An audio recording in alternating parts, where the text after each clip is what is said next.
I'm gonna have to go have that, shut the door downstairs. Get a dog barking.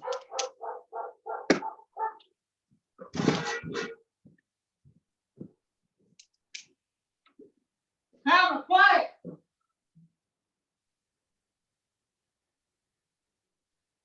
On the video.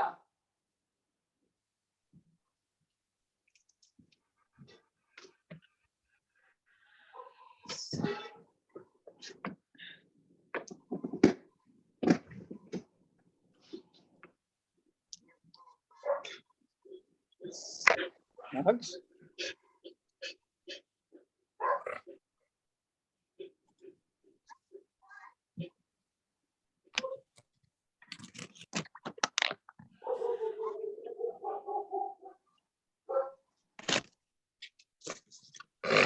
All right, so yes, we are live.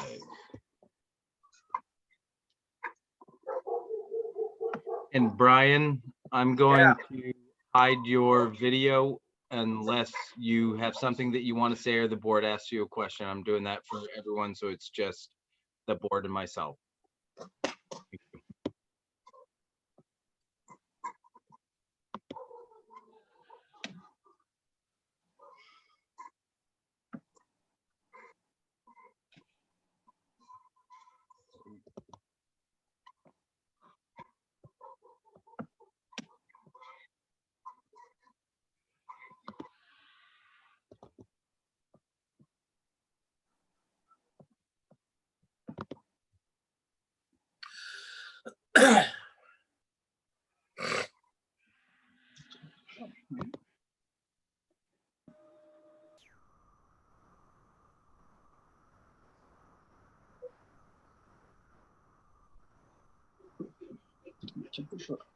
Okay, hi everybody. Hi, Jan. Hi Jan.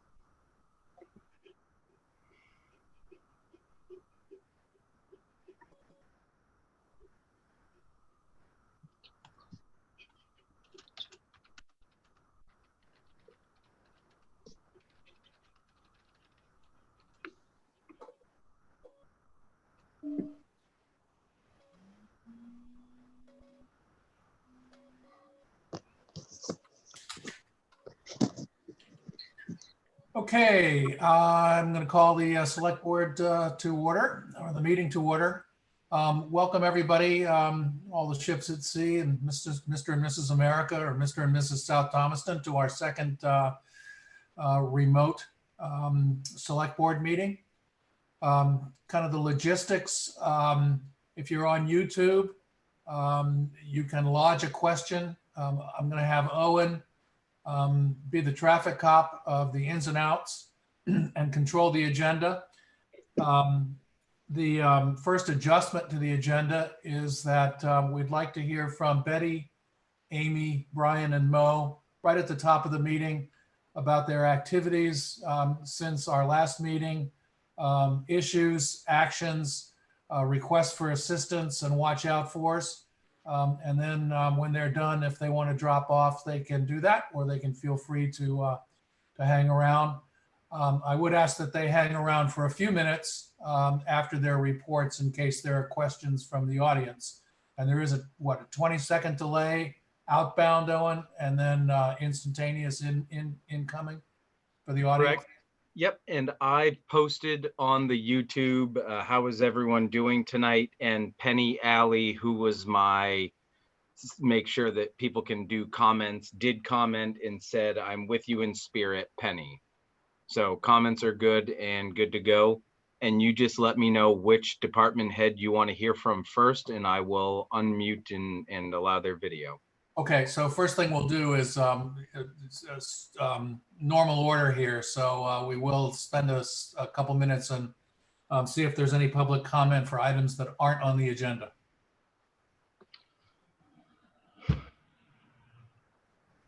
And I suppose you want me to wait 20, 30 seconds to see if someone comments something? Okay. 20 seconds for them to hear and 20 seconds for them to type. Right. Wash your hands for 20 seconds. It's 40 now, Cheryl. Oh, yeah, yeah, it's twice as much, that's true. Happy birthday twice now. Yes, I heard Yes. Jan told me it was the Lord's Prayer, and I haven't said it as many times in the last month as I had for the last 25 years, probably. Yeah.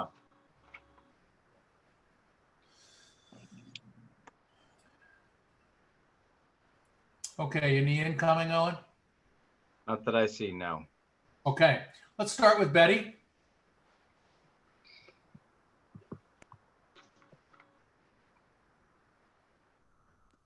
Can you hear me? Yep. Updates. Actually, right now, I think we're in pretty good shape. The last big problem we had was finding a shelter for the first responders. I think we finally got that covered. The only other issue that I currently have is I would like to continue to have access to Gilbert Butler, because I don't know what's coming down the pike as far as weather is concerned.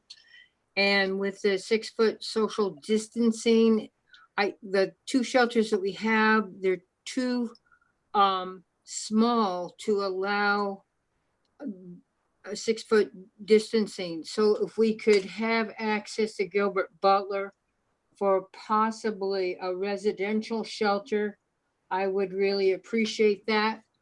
We probably won't have to use it, but I would like to have that option just in case we do. And I think you'll probably have to vote on that. I can't think of anything else that was not in my March report that is pressing at this point in time. Yeah, I think that's probably it. Okay, can we have a combined motion, actually, I think,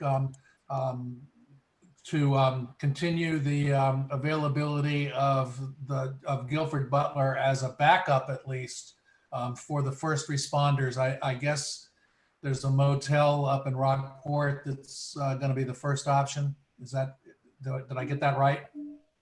Actually, we have that covered. We have a backup.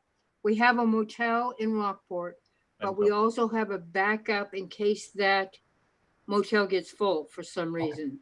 So we have that problem completely covered. But what I don't have is that if we have a major weather event, that if I have to open up a community shelter for the residents, I don't have enough space in our two small shelters to allow for the distancing problem that we have. That's why I want to have access to Gilbert Butler, just in case I need it. No, I don't know that requires a motion. I mean, we have a Guilford Butler. We can do as we please. So should an event come up, obviously we can make a decision to go in there, but nobody else is using it. It's just sitting there. It's ours. I agree. Just give us our opinion on the subject when it's necessary, Betty. Yeah. Perfect. Thanks. Appreciate it. Plan B is now in effect. There you And go. what I can do, I am in possession of a handful of keys for that building, and I will get together with Betty and make sure that she has a key in her possession in case she needs to get it and I'm somehow not available. Perfect. Appreciate it. I have a question for probably you, Betty, and Amy. Do we have enough PPE for our town at this point? I'm gonna let Amy address that. There was a buying option, and I'm gonna let her go through that so that she can give a status report of where we are on the PPE. Okay. So do you want to roll right into Amy now? Yep.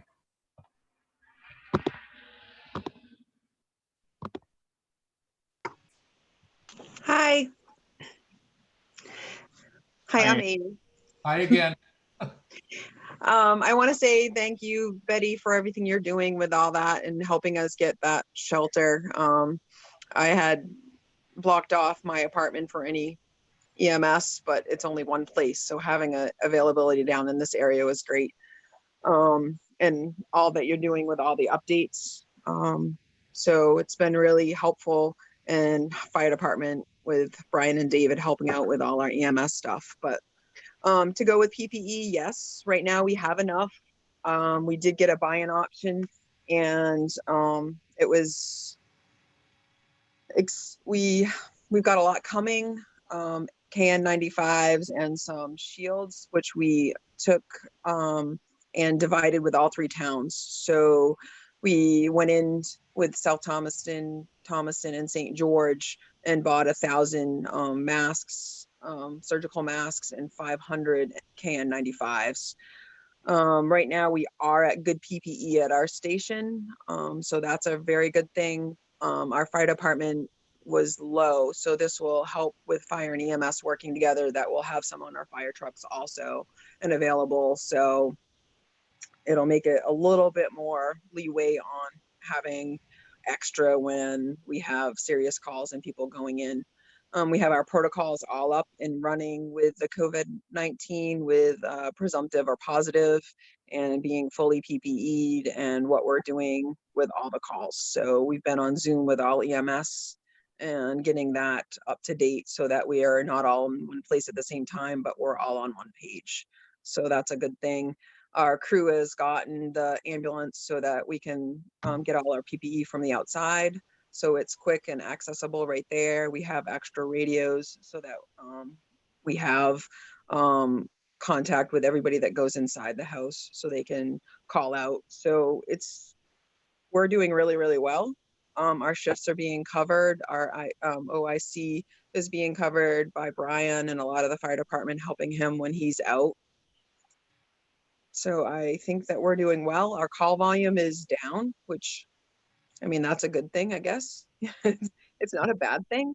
But people are doing what they're supposed to do, stay home, taking care of themselves and following the protocols that they're setting out. So that's what I Wasn't January through March about the same as a year ago in terms of calls? It was. There's like 17 this month, I think. So it was down this month compared to it was before. So the other 2 months kind of was high, and then this month we're down. So So I heard a New York ER doc today talking about heart attacks are not stopping because of a freeze on coronavirus. Do we think that people are not calling for help? And is that a danger? I mean, I guess would you encourage people not to take any chances? right. I think what's happening is they're calling their PCPs first, like their primary cares, and kind of checking in that way. I still have a couple of CP patients, one in, South Thomas and St. George, that we're checking in by phone a lot. And if we need to go, we're going to check in on them. So that hasn't stopped. It's just, I think more people are asking the questions by their docs before they're pulling the button to call 911. I think we're getting the shortness of breath. I think we're getting our chest pains. I think it's the more like if they stub their toe or if they have a cough or sore throat, they're not calling the ambulance as quick. They're checking with their primary care first. Okay. So. And the ambulance is still on hold? Yes, that was my last thing that I have here. We should know by the end of this week because we were supposed to get it by Friday. They're still not up and running in New Jersey. But when it does come up and running, we were 2 weeks for going to get it. So ours is pretty much to the end of doing all the checks before we pick it up. We're not going to pick it up. They're actually going to bring it to us and we'll inspect it in Maine instead of driving to New Jersey because I don't want to be out 14 days because we're picking up an ambulance. So The New Jersey folks will probably want to stay here for the rest of the summer. Yeah, they want to. So the Ron's going to pick it up for us, and his driver bring it to Maine, and we'll decom it at their station in Farmington. They'll decom it, then we will go there and inspect it, and then bring it to South Thomaston when we get to that point. Great. Any other questions for Amy? Well, give our best to all of your folks. Tell them that we thank them and for them to be safe and stay healthy.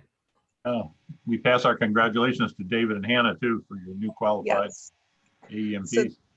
Yep, they before they had passed their class, now they've passed their National Registry written and National Registry practical, and they are now licensed Maine advanced. Great. Right, and that's not just like a 1 or 2 hour online training, is it? That was No, pretty no. time-consuming, tough thing. And how does that fit in the hierarchy of certifications? So they're in the middle, they're in advanced. So they're, I think it was, David, are you on here? I think it was 400 and I spent a lot of time with them on Saturdays. How's that? It was about 500 hours, along with their video class on Monday nights. I did the clinical or hands-on Saturdays. So plus they did, I think it was 300 hours of clinical out in the ambulance and ERs and all that stuff. So it was a lot of training. Wow. Well, congratulations, David. I know you're on, and also to Hannah. When we So- all can see, we'll get them on in the same room. Sure. All right, Brian. How are the Orioles doing? Ooh, burn. Hold on. Okay. How the Orioles doing? Yeah, well, they're actually doing great. They're not playing. Undefeated. That's right. It's the best way to be. What do you have to share with us? I don't have. Sorry, I have a question for Betty on regards to the shelter for the hotel up there. It said $50, and not that it's a big issue, but if we have to send somebody up there, is that an expense out of their pocket, or is the No. town paying for that? That'll be reimbursed by FEMA, Brian. So That's it won't. perfect. Okay. All right. That's fine. I mean, if we ever have to get to that, I'm sure we'll figure it out. It's no big deal. Actually, Fire department wise, like Amy stated, I'm running OIC pretty much 24/7 as I'm not working right now. So David is my backup. Not much going on the fire department wise aspects. We canceled everything for the month of April. Learning of the new extension of the 30-day. I'll be looking tomorrow on the May schedule and adjusting as needed. Truck and equipment checks, and not sure what else you would. no, 14 calls last month, right? And is that kind of normal? Not having that information in front of me, and apologize for I'm slightly distracted with the other issues I have going on. I can't confirm or deny if we're normal or not. It doesn't seem unreasonable to be at that number at this time frame, but like I'm going on right now, and I have adjusted my monthly report for April. So when we talk, So we can track the year over year, the year to date compared, so we can do that comparison. you'll have that information that you wanted. Okay. April report, to have that information in your report. Great, thanks. Welcome. Anything for Brian? Board? Owen? Nope. Can I make a suggestion, Owen, for a little research project? Semi-important, but not urgent. Sure. talk to Betty and see if we can reimburse any of our folks that have to take advantage of that hotel ourselves and still recover from FEMA, or how might that work? Walter, So that they're not out of pocket. Yeah, go ahead. Sorry, Amy, thanks. this is Amy. Yeah, it will not be out of pocket. It will be through FEMA and we will take care of it and then FEMA reimburse. Okay, very good. Thank you. That's what I was. Thanks for saving our bacon and now pay $50 a night to be quarantined. Doesn't compute. Okay, Mo.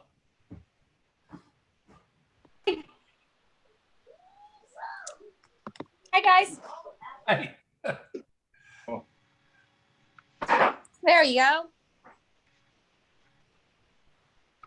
Thanks for joining on your night off.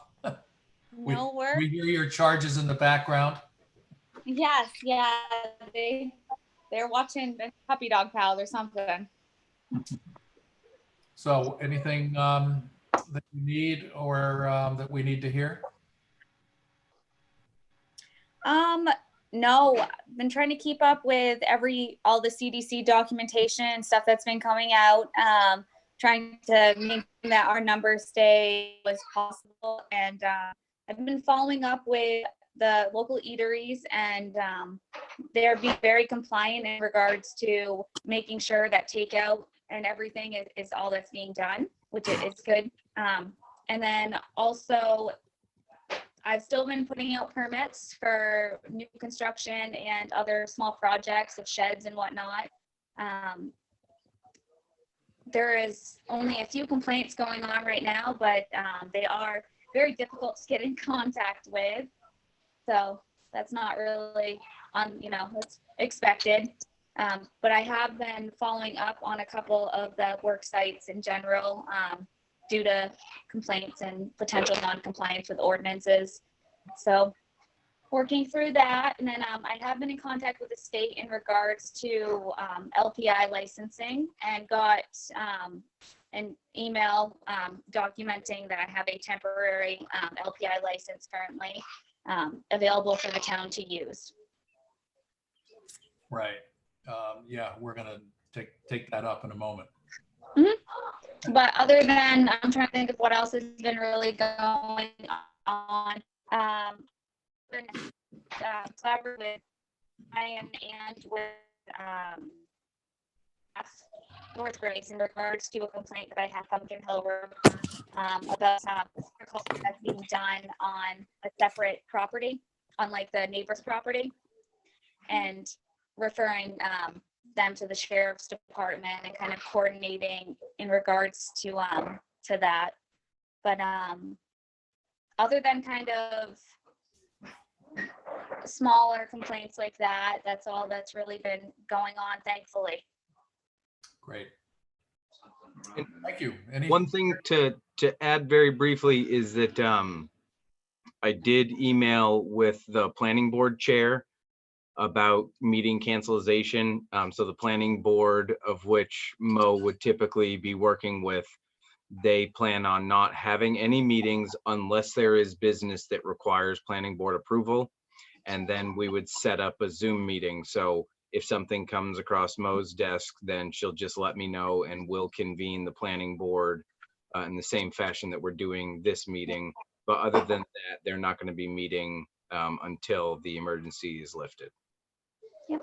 There is only one potential that would even cross that board, and it's currently the Pleasant Beach Road, which we've asked to complete applications in order to be placed, in compliance, since they're running a bed and breakfast without licensing type of deal. But at this point, I don't think the planning board is going to be brought to that point, since we haven't even received any of the documentation back from that resident as of yet. Okay. Any questions for Mo from the board? Mo, I guess I'll ask a question on that Pleasant Beach. Do the owners appear that they're going to comply, or are they just ignoring you? I think they're ignoring me at this point. I'm sure you guys are familiar with Mr. Jasko. It's kind of been an ongoing problem literally since my first day, with something going on with him, whether or not it's his new construction place, which is right next to the large building that he uses for a bed and breakfast. He did come in I made multiple phone calls, and I've had to have assistance with Owen in order to redirect him and to keep him appropriate. Because he has at one point called me at my, after hours and saying slightly inappropriate things in regards to like, hey, you're pretty and I can't wait to meet with you. And it just got really weird and awkward. So I started to involve Owen in those interactions to keep it safety wise. He did come to the town office per one of our previous discussions to fill out an application, which we were at that point using just the window. So I had Owen speak with him directly, just to try to keep that boundary there. And he had stated that they were going to fill out the application so that I could present it to the planning board and kind of move forward with him having a legitimate bed and breakfast instead of having, the documentation I have is stating that he offers 22 beds on a 4-bedroom septic. So yeah, right. And explaining to him, well, that's fine if you want to, offer 22 beds, but you just need to expand your septic in order to accommodate that. that. It already has trouble with his septic. Same one that's been problematic before? Oh, yes. Yes. Absolutely. So Can you hear me at all? Yes. Yeah. no. I can. I've lost video, but that's okay. We can hear you. Yep, Yep. I lost video. Oh, Thanks, Mo. You answered My my video. questions. I thought that was the situation. yeah. So I'm working on it. And at this point, if I don't hear anything from him within the next week or so in regards to at least attempt to become in compliance, I'm going to take it probably a step further and send him a certified letter in the mail and and trickle our way to probably at some point going to court. Yeah, So it's time to put something in writing. Yep. If I can weigh in on this a little bit, yes. there's a long history with this individual, and the other day he's going around visiting people that he thinks would welcome him in their house. Oh, geez. Yeah, and he's been turned away at all levels, and he's not functioning well. I've known him over the years, know of him more than know him, but he's not a well person. Penny can fill you in on a lot too. That's too bad. That's sad. Hopefully he can get some medical help or something, whatever Yeah. he needs. Between you and Owen, did you document this inappropriate behavior or conversation? We didn't actually formally place it. I have it written in my complaint report, but other than that, it's not documented besides that. Just date and time, Mo, and what occurred. Oh, yeah. I'll make sure that that's put in. And I, like Mo said, I talked with the individual for a period of time. There is a lot of redirection needed to try to keep him on task and have him understand that we're not treating him any differently than we would treat anyone else in a very similar situation. But it is very difficult to get him to focus on filling out that application and getting in front of the planning board, as is the normal course of business. There's some organic issues there. Okay.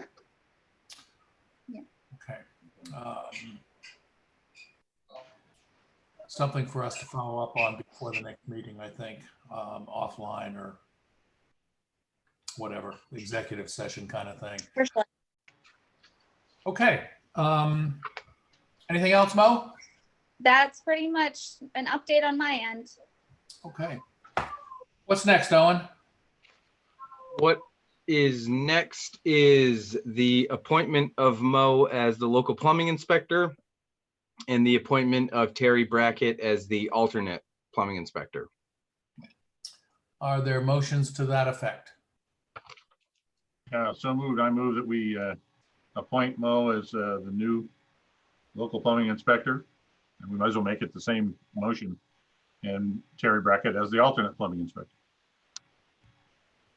And I'm sure that motion included to expire at the first meeting of the select board after the 2021 town meeting. I think that's when all of our appointments are going to expire, right? Yep. Is there a And it's second? effective immediately. Yes. Yes. And I had yeah, Terry's aware of this and supports it. Good. There a second? Second. Sorry. Any further discussion? All right. All in favor? Aye. Aye. We have to do a roll call. Jan? Aye. Cheryl? Yep. Walter? Aye. Congratulations, Mo. And thank you for Thanks, Mo. all you're doing and the more that you're going to do.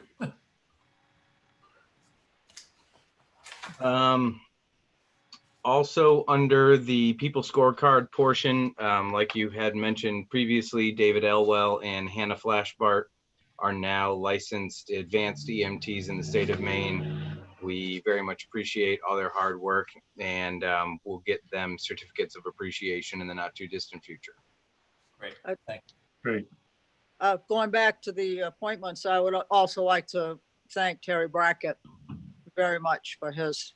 Yeah, we ought to send him a letter, I think, too. Yeah. Because he stepped in at a time we really needed him, and Absolutely. Yep.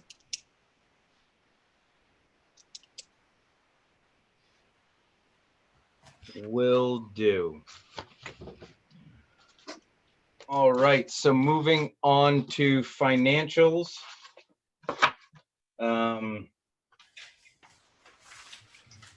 So a couple of things and I asked Phil about this today. We still have not heard back from Trio on the issue of certain summary reports not having certain line items in them. But like I said to you all, and you have in your packets, we can produce different reports that are a little more detailed. They're not so much the summaries, and we just have to produce them individually, revenues and expenses separately. So we did not lose any data. Everything is still there.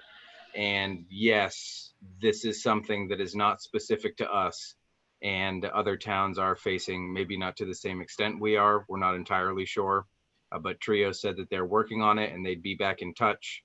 But in true Trio form, it does take them a bit of time to try to resolve these things. So we're continuing to enter items in.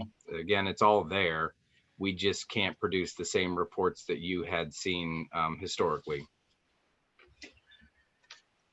Did you have questions about auto excise? No, well, I guess just from my standpoint, and based on our discussion the other day, right now, it seems that we have a revenue risk with regards to state reimbursement. And I noticed that we got some. I don't have the report handy. So we had a reimbursement from the state sometime in the first quarter. And my question is, was that a lag from fourth quarter of last year, or was that current? Nope, that was current. So how do they pay us? They send us hard checks every month. And it is consumption generated, and it's sales tax related. Is that the case? Yes, because the town cannot do local option sales tax and things like that. They have a rubric based on various different factors, and they parse out monies to us to make up for the fact that we cannot collect those taxes. Still not hugely concerned about it because of the increase that the legislature passed.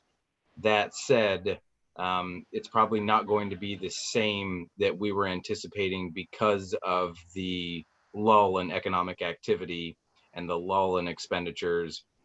So we will continue to get revenue from them. They did increase that percentage, like I said, but it's not going to be exactly as we anticipated. And then, like I put in the reporter in an email to you all, the collecting of the auto excise, even though the governor's office did extend out and allow a grace period for that, folks will still have to get their vehicles registered once the emergency declaration is lifted. So around auto excise, the loss that we anticipate would be from folks not purchasing new vehicles because of economic issues, but we should be getting more of a glut. So once the emergency declaration is lifted, there's an additional 30 days to allow people to get into their town offices. So at that point, we anticipate a lot more folks coming to register their vehicles then. And actually, March to date, revenues are higher than they were a year ago, but the shutdown didn't really occur until March. So it's this coming quarter that's going to tell the tale about how much revenue risk we're running. I have a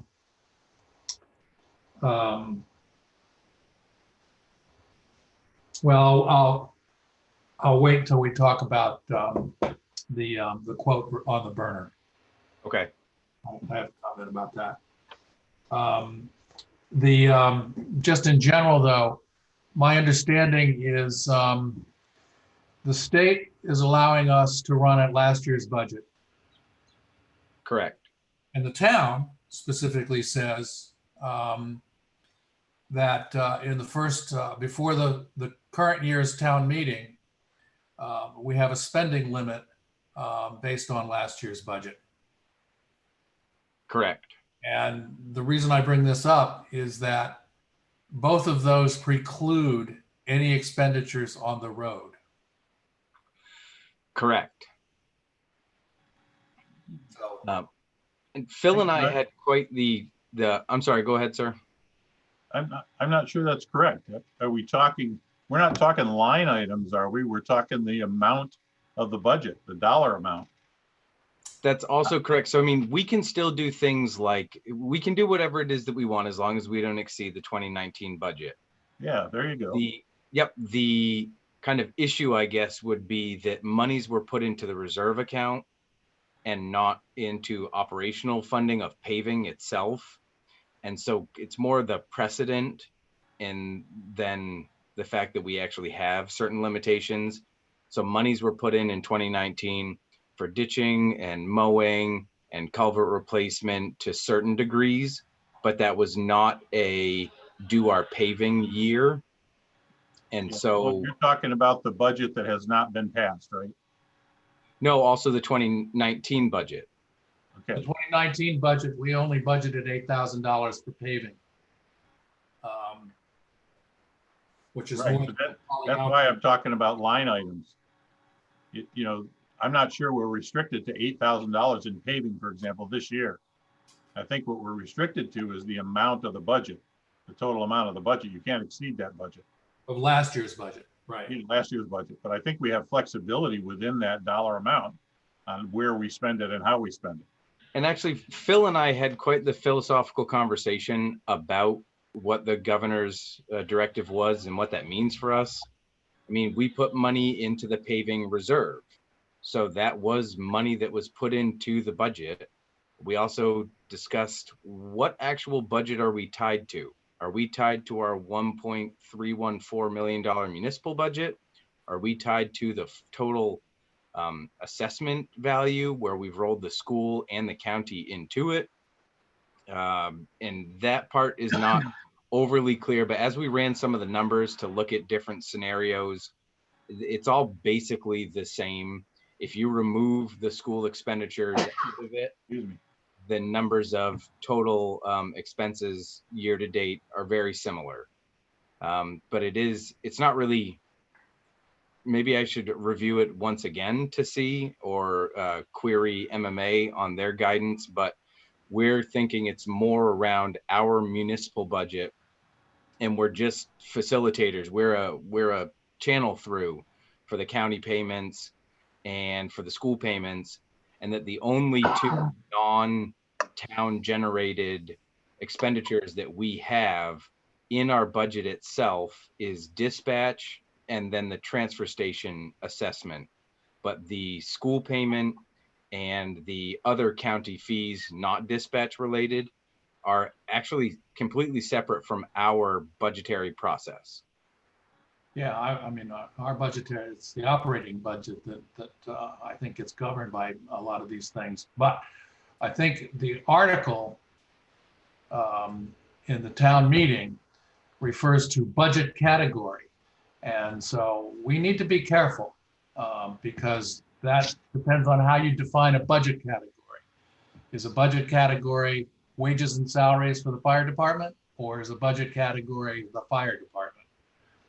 So all I'm saying is let's keep the discipline and, you know, kind of the attitude of startups. If you can't eat it, don't spend it kind of attitude. Yeah, and just to put it into perspective, we are all the department heads are continuing to follow your all's directive on, you know, essentials, operational expenses only. And so the year to dates that we produced for you do include these 14 days in April. And in relation to the proposed 2020 budget, we've consumed 22.6%, and off of last year's budget, we're just under a quarter, but we are slightly ahead of that first quarter. So you did an update to the one that I sent out last week. Yes, to do it as of today. Okay. All right. That's fine, but we should always have consistent cutoffs. Okay. All right. Just so you know, the total revenues that I sent out to you all recently, those were both January to the end of March, for both 19 and 20. But as far as how much we've spent and the admin report, that is of today. Okay, so just to sum it up, perhaps some revenue risk, time will tell, and spending is in line with care, but not compromising safety and health. Is that a fair statement? That is a fair statement, and most departments, so just two quick things. One, as you think about the directive from town meeting, as per the auditor, remember we had this discussion, there was a difference between what I considered to be a department and what our auditor considered to be a department. General public, you know, public safety is fire, ambulance, sanitation, whereas I was viewing fire department as a department.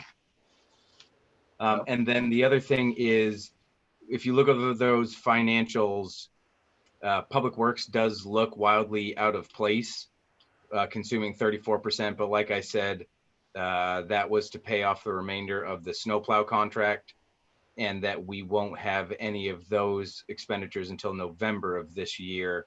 And then some of those are still reimbursed. The same with buildings and grounds and some of those additional expenditures. We got the check in from the insurance folks to be able to pay for the basement fixes that we did. So those two that are out of place, they look out of place, but it is very normal.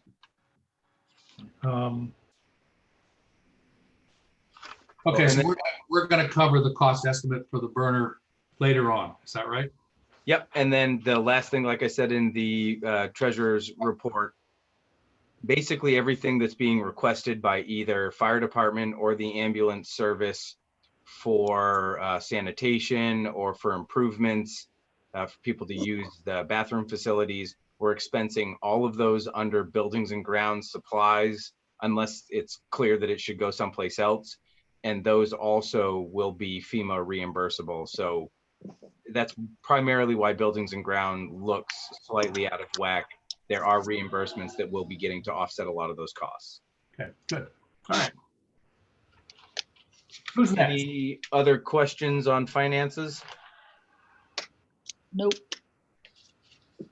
Yeah, and other than the school payment, we don't have any large anticipated expenses other than the ambulance. But that is what it is. And once Amy gives us the approval that it meets her specifications, we'll get that check to the ambulance folks. I guess you bring it up, oh, and talk about the school payment. You said our payment had gone up significantly. Are we paying, we're now paying this budget year's school bill, right? Yeah, so So school is not restricted to their last year's budget. Like we are. I'm not entirely sure what the school is restricted to, and I'm also not really sure what they're still paying people and the buildings still need to be heated and there is still certain activity, but I would make an assumption that there should be some cost savings to not having kids in school. No, But we're our not seeing any of that. The towns Okay. aren't seeing it. They're- right, we still have to cut them a check every month for it's either 277 or 279. And yes, over the last 2 years, that has increased monthly by $50,000. Not every year increased 50,000, but in the last 2 years, our monthly payment has increased by 50,000. So in relation to the TANs that we're doing to fund that until we get property taxes in, we're just finding that we're having to do TANs more frequently than we historically had, and in large part to do with more money going to the schools. Not saying that's a bad thing at all. It just means we might have to look at the amount that we take out for our TANs going forward. But basically you're saying that the schools, I'm sorry, Walter, you had your hand up.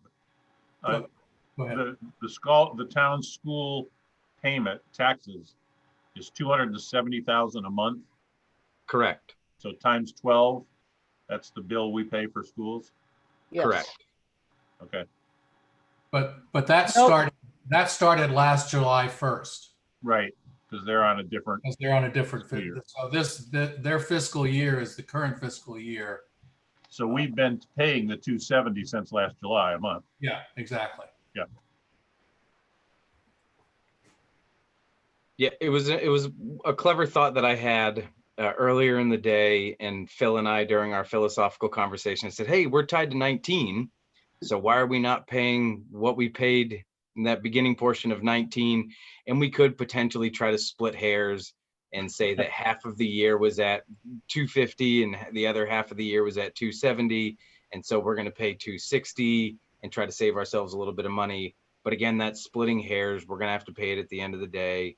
And it all comes back in once we get property taxes, and it just, again, makes the argument that we need to get our fiscal year right and we need to align. I mean, it just makes it so challenging, and now even more than normal. Yep. All right, good work on the financials, Owen. Great. And all right. So the next, we had no citizens requests or non-citizen presentations. We could cover coronavirus update. Your department heads gave a very good overview of what they're doing. Our posture is almost identical. Town office is closed to the general public. Library is closed. Stump dump functions as normal, and people have been great about giving Dana the space that he needs.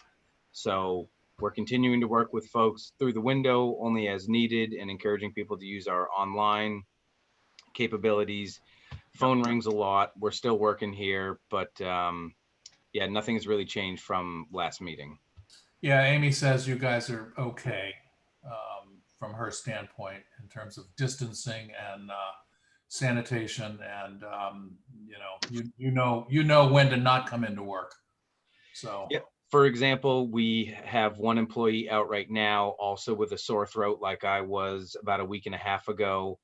So it's going to be the same thing. She had a handful of items, work from home items already, and was prepped for that.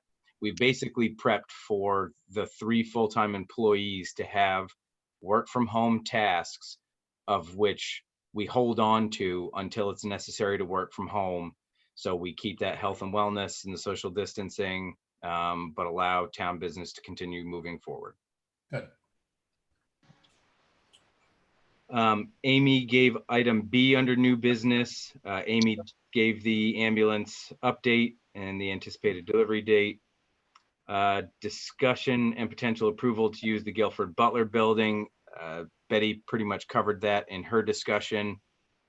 So I don't, like I said, I did talk with the insurance folks. The only thing that we need to do to feel that we have very much satisfied everything is try to get the fire marshal into the building just to give the okay. There were those like 2 issues that we had that made it not really a full-time occupiable building. Both of those issues were related to the basement, and really none of the conversations that we've had about temporarily using that building in this emergency situation it would facilitate utilization of the basement other than potentially food warming, because there is the kitchen down there. We wouldn't use the stovetop, we just use the oven, and also possibly a site for folks that may have to be using that or staying there for a prolonged period of time to just walk around and get some better exercise down in the basement. But our insurance provider had no issues with it, just thought that it might not be a bad idea to get the fire marshal to take a look and say everything's fine. All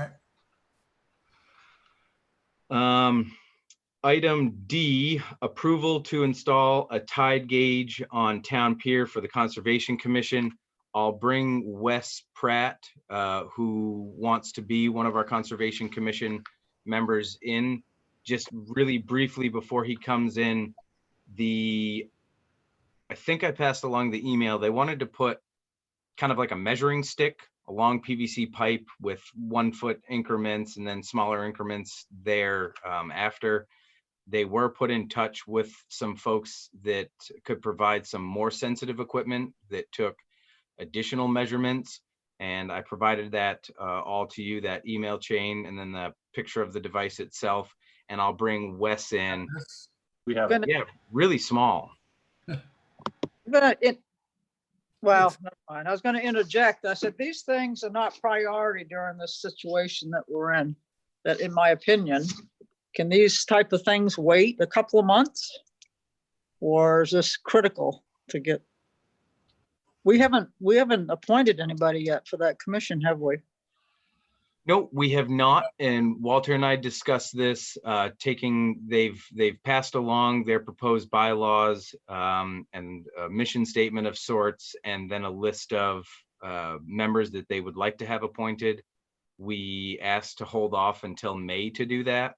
Mhm. So the installation of this device would not necessarily be done by current Conservation Commission members, but the device, it's not an emergency by any stretch, but we have active community members with significant knowledge in and around these areas. They've made good contact with the University of Maine system. The device, the meaning making of the information that's gathered from it, and then the monitoring and the installation. Yeah, I understand all that. Yeah. It'd all be free. And so it's just, are you all okay with allowing that device to be installed? yeah, it sounded like from the email trail that it was going to wait until the COVID issue was better so that they could meet to get the training and everything anyway. I Yeah, caught- so Wes is on if he Give Wes wants the floor. to jump in. Yeah, good evening, folks. Our little conservation committee beginning, which we will invite the rest of the town into when the time is appropriate. We're going to seek and look for members and projects from the town. But while this is what we're doing while we're socially distancing. We're having Zoom meetings and identifying problems that we could address when the time is appropriate. As we all know, sea level rise and extreme waters is a problem in our town. Aside from the gadget which you have a photograph of, from the University of Maine, a very simple thing to do would be to put a tidal ruler called a tidal staff on the town dock. And that's my first proposition. It would be almost no cost. I'm just looking for permission to attach a tide gauge in the form of a ruler to the ladder that's on the town, existing on our little town dock, the one down by the gig store.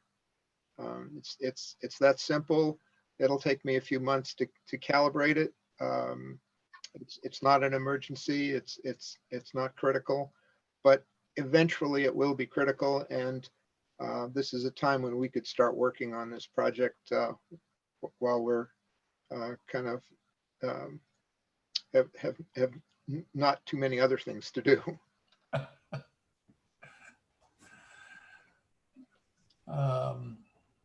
Okay. Jan, Cheryl? If you're looking for, kind of I like the concept and the idea, I'm in favor of it. I mean, I think the ruler would be good. I think the gadget that you've sent around from UMaine sounds interesting. Why not? It'd be nice to start collecting some data on this. So, if you're looking for kind of a thumbs up endorsement from a concept standpoint, I'm absolutely in favor. Wes, that gadget that you sent the picture of, how sophisticated is that technology? It looks like something that I would cook up, actually. It's deceptive. It looks like a PVC pipe. Exactly. I have yet to meet with this doctoral student at the University of Maine, but evidently it can record tide much better than a gauge can or the human eye can. Using barometric pressure, it zeroes the unit that stays on the bottom below low water and will witness water events, high tides, storm surges, 24/7 for years. It will last for years. We're thinking of putting this off one of the docks off from down by Sandy Merchants. Which is wet all the time. I realize the town dock isn't wet all the time, although the town dock is good for gauge because we're recording the higher high water. But it looks like the state of the art and some way to compare our town to the NOAA readings that are in existence and being recorded in Portland and in Bar Harbor. I think we need something in between to document our own problems. That's why I'm going for it. All right. Well, I'm supportive because this is this situation is only going to get worse, and I do have a personal interest in that. My waterfront. Likewise. Boy, those tides the last couple of days with that big pink moon or something, huh? They last night's wind. Ooh. They came up to within 1.5 feet of the top of the dock, much as the king tide did in 2016. So I just think it's very important to start a baseline here. And all I'm really asking for permission to do is to screw something into the town dock. And I don't think anyone can just go down and screw something into the town dock without asking someone. So I'm looking for permission to do that. That's the bottom line right here. And it sounds like all I would say is just be sensitive that it doesn't interfere with, the ladder or with any of the use by the fishermen. And I'm sure you can do that. I can show you where I want to put it if I can do that by sharing a picture with you guys. Would you want to entertain that, or have we talked enough? Have you got a picture with you, Wes? I mean, try it. You're on. You can share your screen. Can you see that? Yep, I can. Okay, this is the ladder right here, and I would propose putting it right on the town side of this ladder, right along this edge. It would be sheltered from any boats coming in. It would go from the top of this 4x4 right down to the bottom, and it would look something like this. This is the sort of thing. Ours would be measured in feet and tenths of feet. This one's measured in inches. Nice. Yep. Is that clear? And what's your recording process?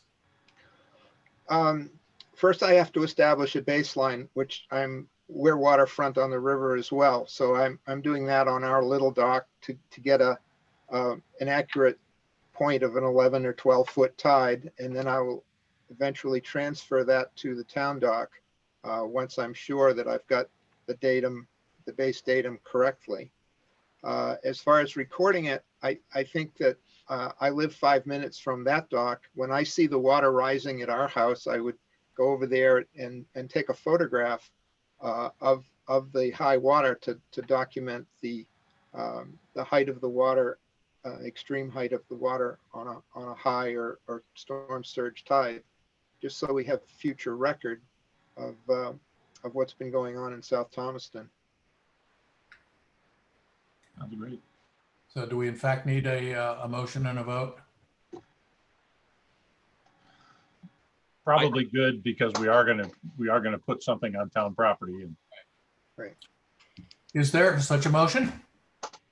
yeah, I will move that we approve the Conservation Committee installing I'm not sure what the actual term is for it, Wes, but the tide stick or Tide gauge, yeah, tide gauge right. on the ladderway at the town landing. Okay. Is there a second from Cheryl? Looks like her mic is off. You're muted, Cheryl.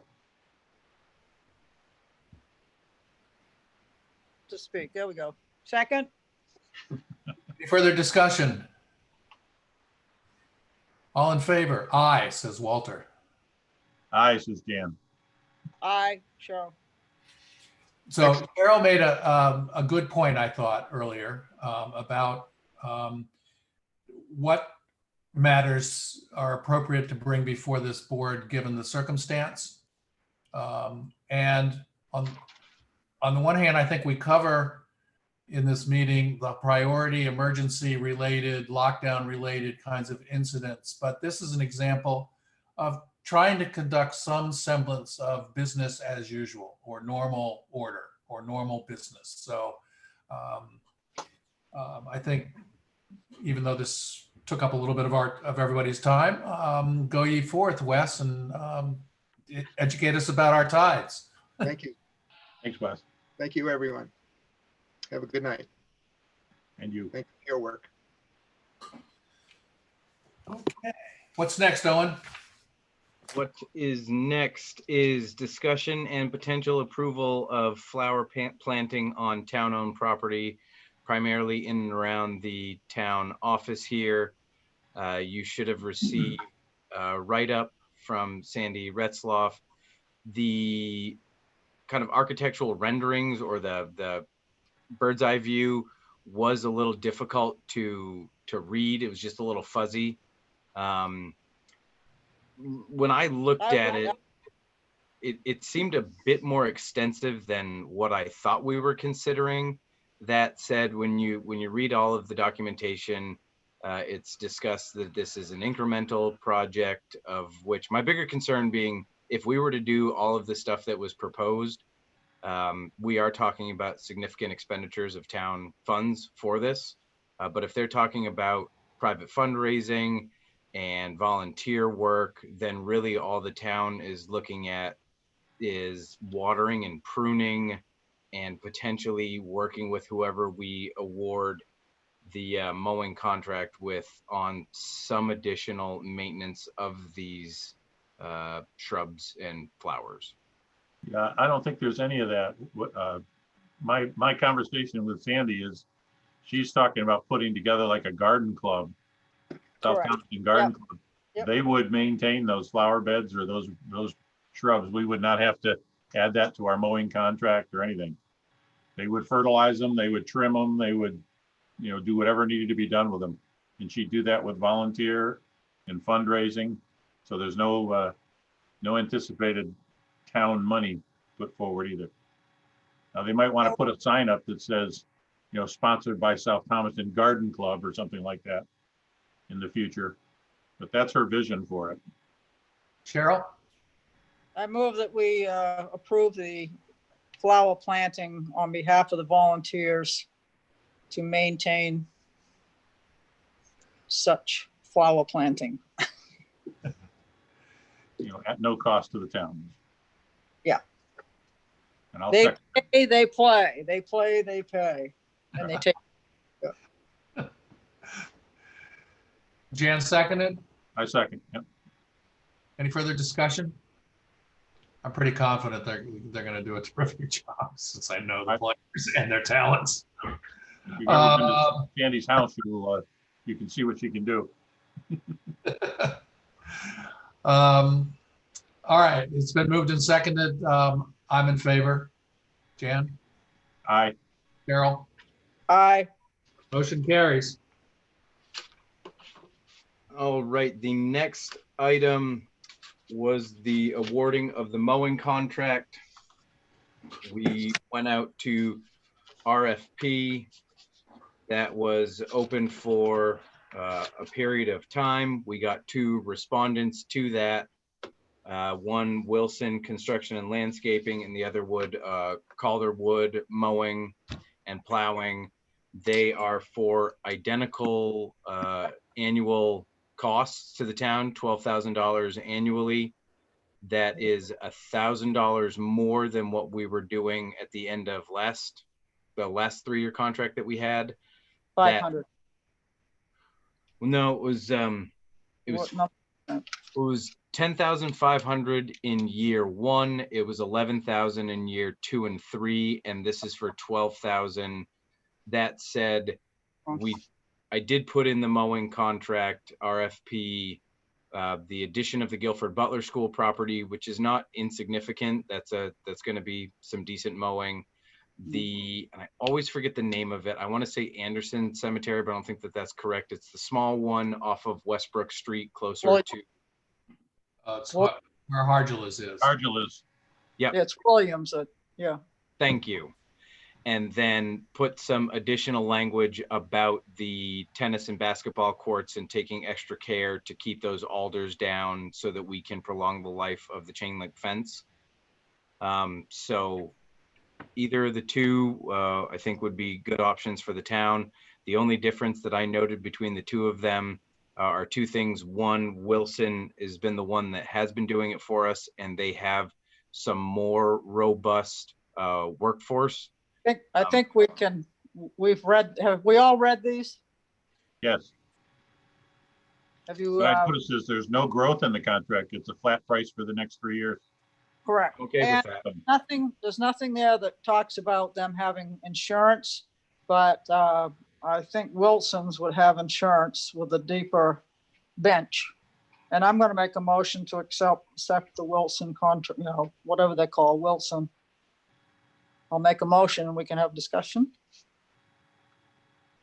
If it's seconded. I second the motion.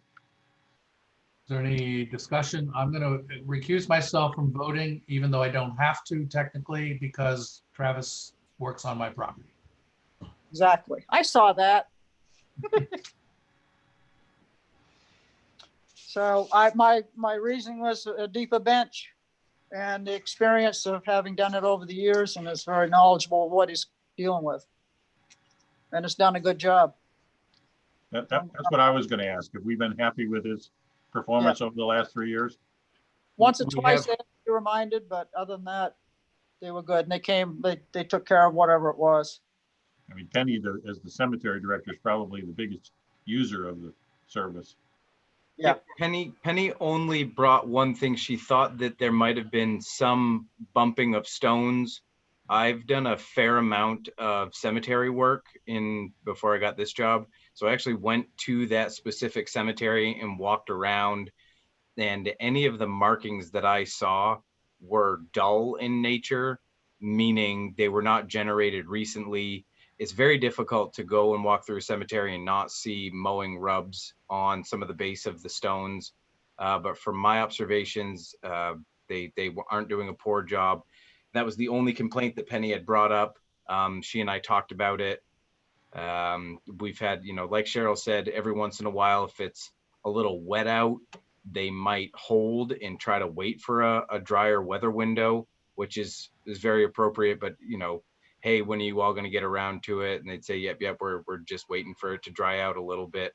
And then I did talk with Travis today. He stopped by and we talked through the window.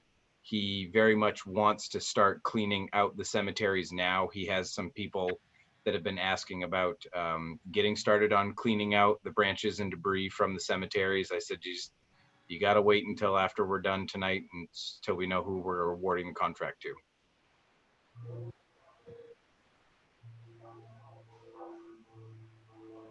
Thanks. All right, it's been moved and seconded. Is there any further discussion? All in favor? Aye.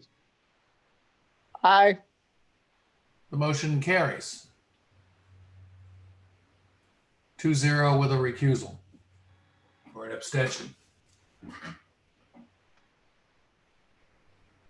All right.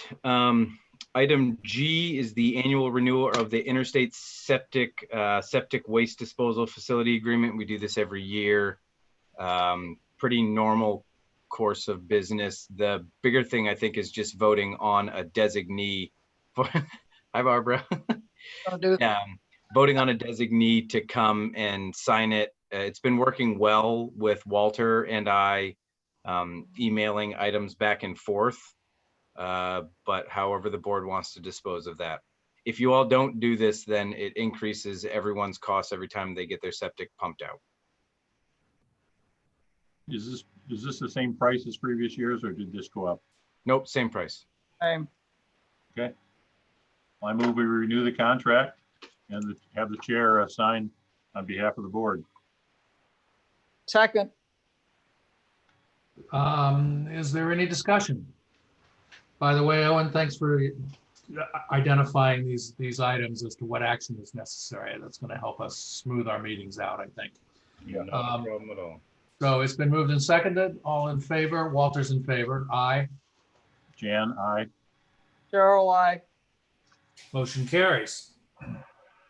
Okay.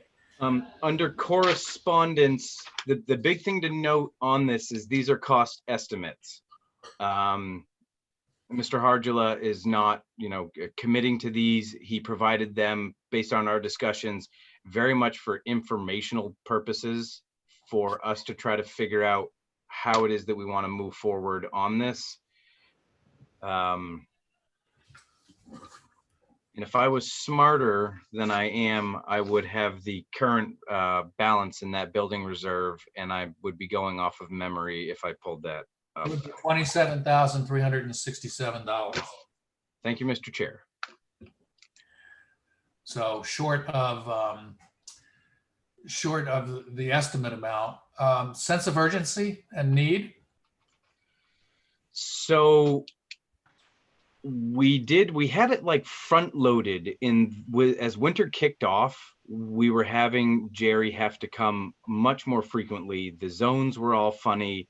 It would be cold in this office, warm in other places. He had to do draining and get things to go properly. There were some additional devices installed, which have very much mitigated that problem. So we feel comfortable that we can definitely make it through the summer, because we do the electric hot water heat or the propane, and probably feel comfortable that we could go through the 2020-2021 winter. I mean, but if you look at the amount that is being kind of proposed, it might not be a horrible idea to go an additional year and put money into that reserve account and shoot for 2021 springtime to do it. Okay. Can I make a suggestion? I see an arbitrage opportunity here. So the suggestion that I would make is we have a locked in 1.5% from Machias for our money, right? Yes. They can't change that no matter what the Fed does. Right, because we have a contract with them that lasts for another year or two. Okay. But if we were to go to them and say, we want to borrow the $25,000, I would be interested in seeing what their rate would be, because I suspect it would be something between 0.5%. So that's the arbitrage opportunity. So my suggestion is that we look at financing, because we have, as has been pointed out innumerable times,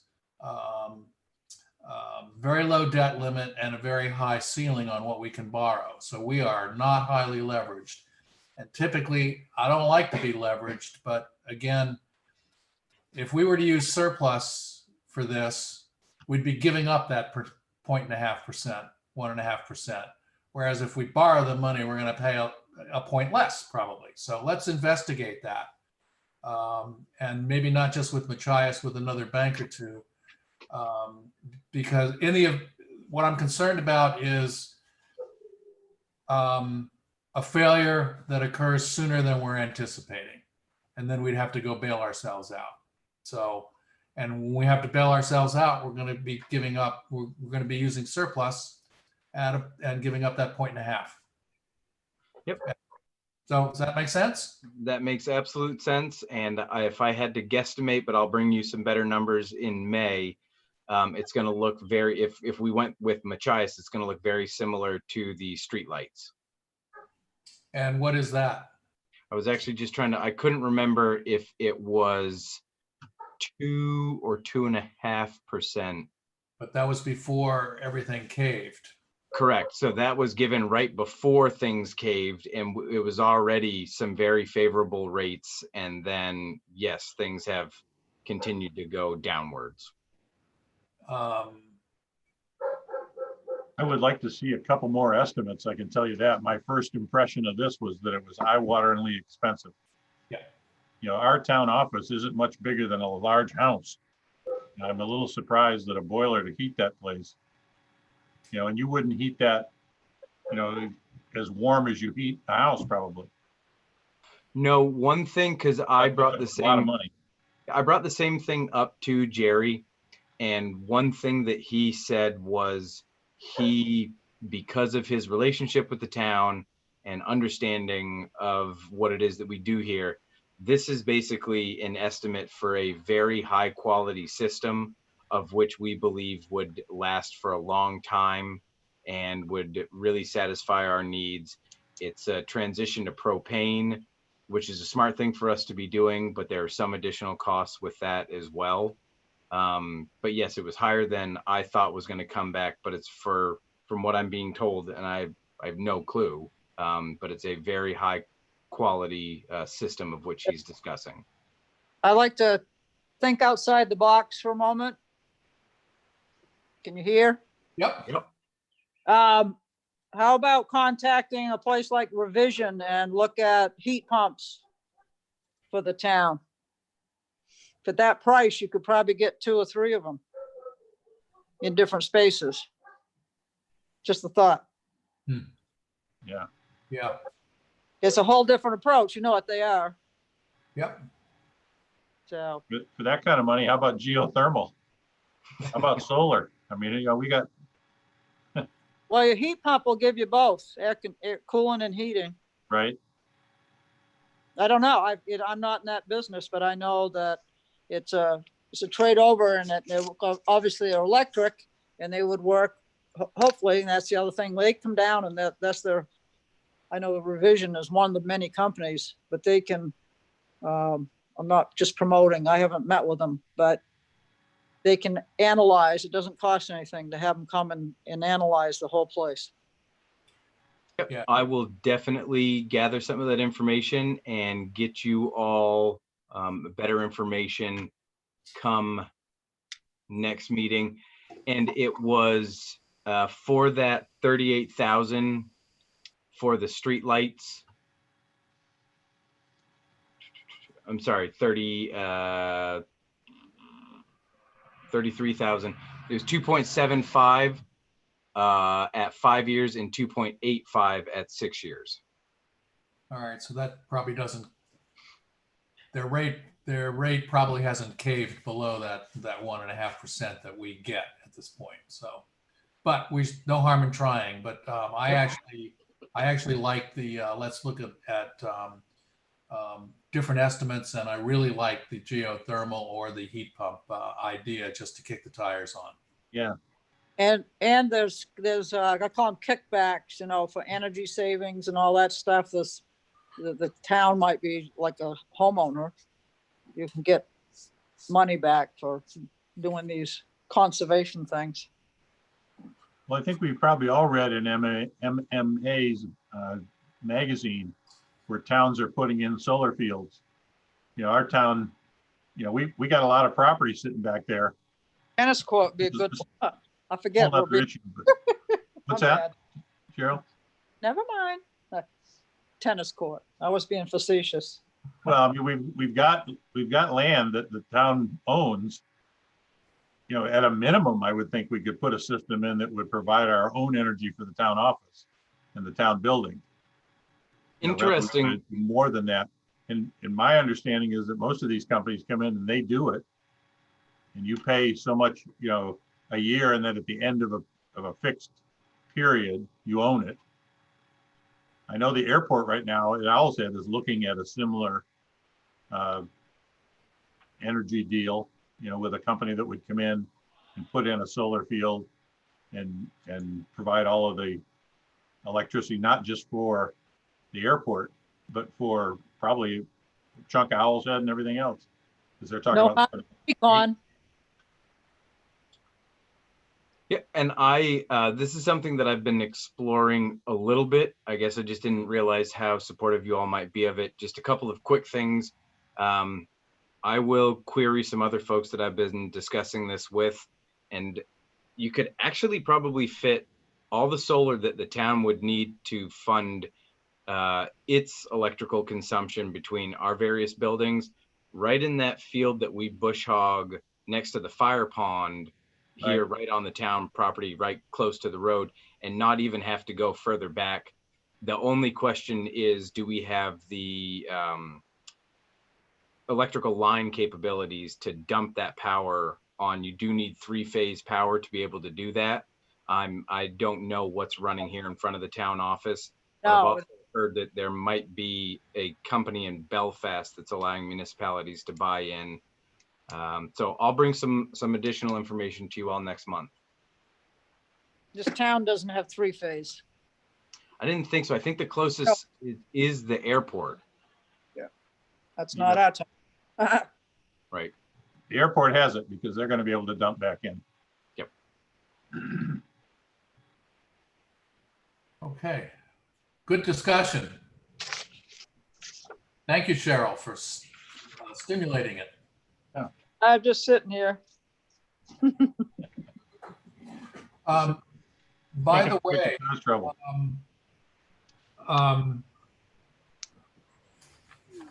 the MMA guidelines, Cheryl is held over by definition because she's elected. Yes, And- However, our appointed folks are not. correct. So have you taken, have we done any figuring out of how to get out of that or how to solve that? I think you all actually We did solved Ryan, it. right? We did Ryan already. Yeah, so what you voted at the 24th, it was either the 18th or the 24th, you voted to reappoint all the folks until after this year's town meeting. Okay. So all of your appointees, you've already made that motion, and it's just the signing of those sheets of paper. And so what I was going to bring up when we got to that was, again, needing a designee to come and sign either that, or you all come separately and sign each individual one, and we work through board members that way. Okay. But the motions have already been made and approved. Thank you. Yep. Reports. Do you have any questions about the reports? On the, we've done Mo as our code enforcement, as LPI. Want to be sure we get all that information changed on our website. That's a very active, this time of year, active job. Yeah, good point. Sure. And hopefully Jerry's gonna take the posting of the roads will be removed here shortly. And this is a time when, I mean, Owen, you're talking about giving us some information for the May meeting. To me, that's a lower priority than getting our website fully up to date. Putting all the stuff that's supposed to be on there, the old stuff that we were gonna have old minutes and stuff that haven't been on there. This is a good time to be doing that.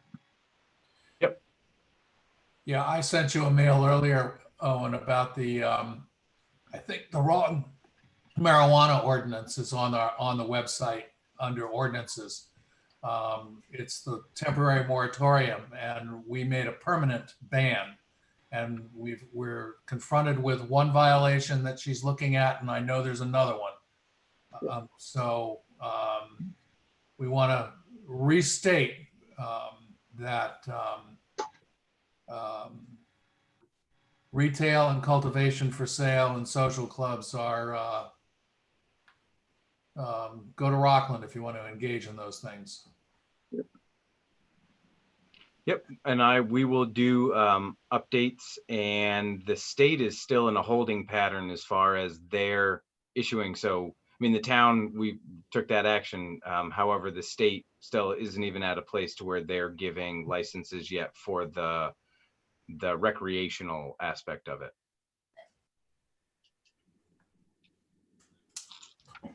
I'm trying to think, did you all have any questions about my report or anyone else's? Minutes look good. Your report looks good to me. Yeah. All right, then is there a motion to approve the March 18th and March 24th meeting minutes? I haven't seen them. Yeah, did you send those out? I sent those out about an hour before the meeting started. I'm absolutely horrible at meeting minutes. I apologize. It's like my least favorite activity ever. I need to be better about that. Like, I'm not going to approve something I haven't read. Yeah, we need to read them. That's fine. And there are any number of engaged citizens who really rely on those minutes. So you gotta up your game there, because we don't publish them until we approve them. So we shouldn't miss a meeting of us approving them. Well, Will do. what we can do is I can move that we approve them, based on, how do I want to say this?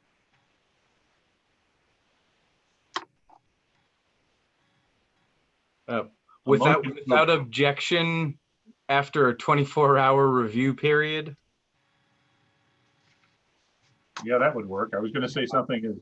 I think 12 hours is plenty. I mean, by tomorrow, I can send you an email saying that they look good to me. Yeah, we So, all can. However we want to word that motion. But I agree, Walter, we don't want to wait a whole nother month to approve these. I think the motion should be provisional approval pending confirmation from the two board members, from Jan and Cheryl by email by close of business tomorrow. Does that make sense? What you said. I agree. Second, There we go. Jan, And Cheryl, second. Yay. Walter? Aye. and I.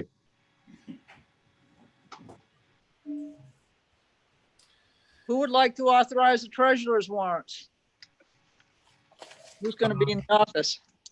I believe the I- motion that you made before having Jan be that designee still carries. I don't believe it needs to be renewed monthly. Yeah, Well, I last signed time them. was that time, that 1 month. So we want to amend that to till Jan resigns from that position, that duty. I did sign them this week, earlier this week. Good. All right, I move that Jan be authorized to sign the warrants on behalf of the entire board. Second, Any further discussion? Jan, No further discussion. how about an aye? Aye.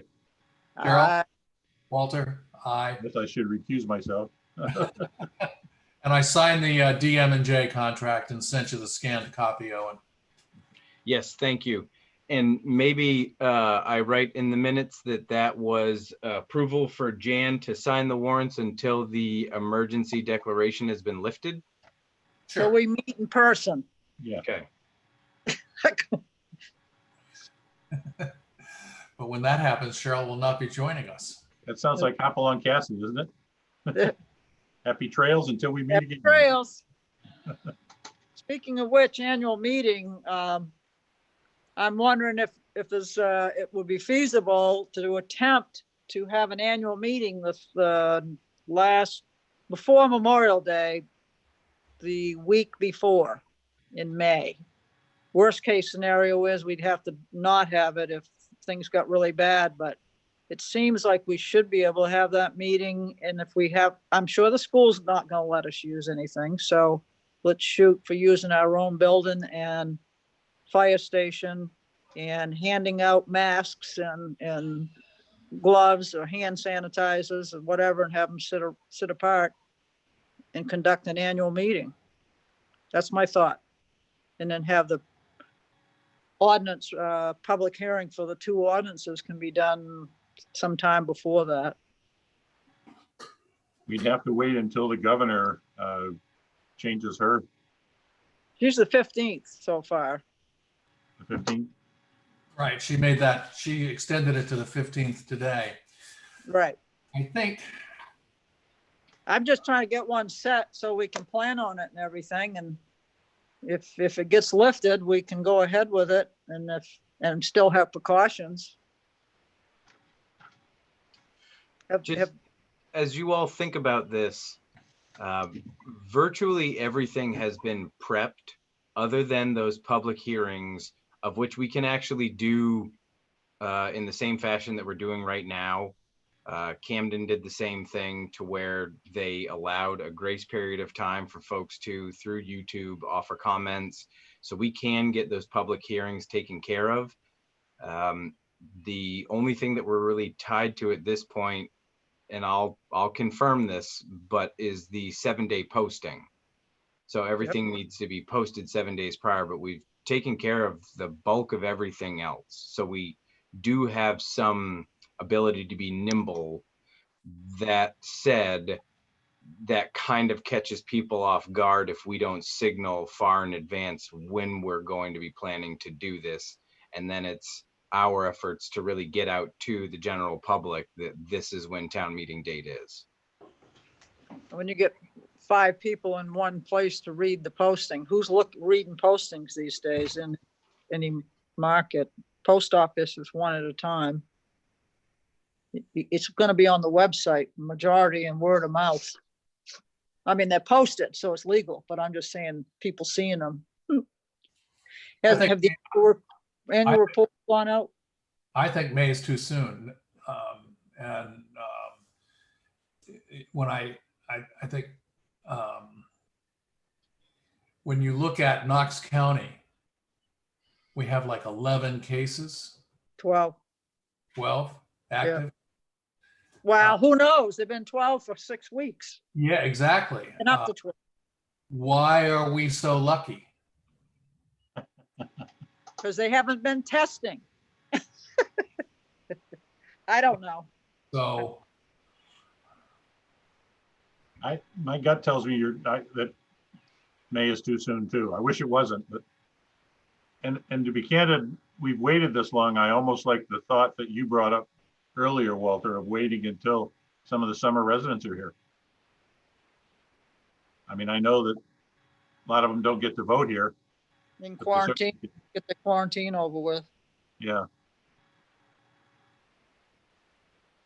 That's just a thought, just throwing it out. Like to start thinking about scheduling one at some point. we have to redo the warrants too, don't we? Obviously to update them. Just a date. Yeah, Just the date, you've already approved all the language within it. Yeah. Yeah.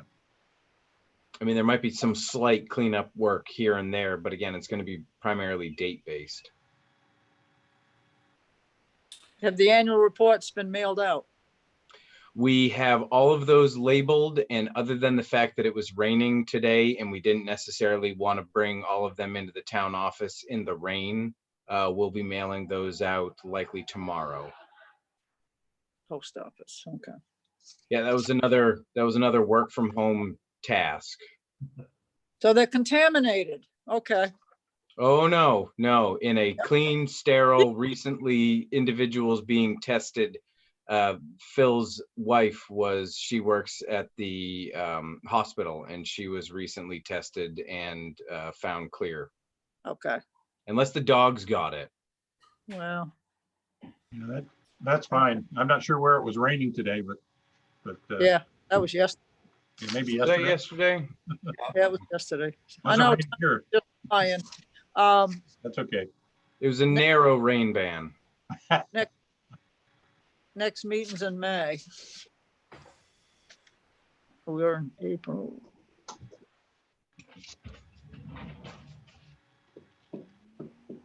May 12th. That's the second Tuesday. The 12th is what we have scheduled, yeah. Did we go out to June? I'm looking to see. Well, I think originally June 9th was the election, That's changed to July. but I think that's now moved, so the Yes. 9th could be our select board now. Yep, Now we can have it. yep. Elections in July now.